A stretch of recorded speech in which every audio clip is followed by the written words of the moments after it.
BJP party से निकाले जाने पर क्या बोले पवन सिंह। जी हां दोस्तों, आपका स्वागत है मेरे चैनल औसम भोजपुरी पर। वीडियो को पूरा देखिएगा।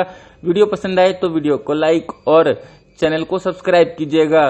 दोस्तों, आज बीजेपी ने पवन सिंह को पार्टी से निष्कासित कर दिया है, जिस पर पवन सिंह आज सभा के दौरान बोले हैं। दरअसल आज सभा के दौरान एक मीडिया वाले ने उनसे कहा कि पवन सिंह को बीजेपी पार्टी से निकाला गया, इस पर आप क्या कहिएगा। तो वो बोले कि नो कमेंट, बस यही बोलूंगा कि बहुत बहुत धन्यवाद। साथ ही उन्होंने कहा कि वो लोग भी काराकाट में आ रहे हैं।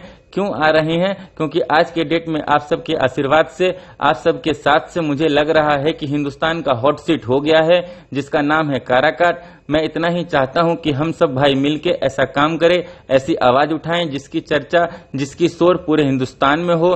दोस्तों, उनको बीजेपी पार्टी से निकाले जाने पर उनका ये बयान सुनकर तो ऐसा लग रहा है कि उन्हें कोई फर्क नहीं पड़ रहा है बीजेपी पार्टी से निकाले जाने पर। दोस्तों, आप लोगों को ये वीडियो कैसा लगा कमेंट करके जरूर बताइएगा। फिर मिलते हैं किसी नए वीडियो में। वीडियो पसंद आए तो वीडियो को लाइक और चैनल को सब्सक्राइब कीजिएगा।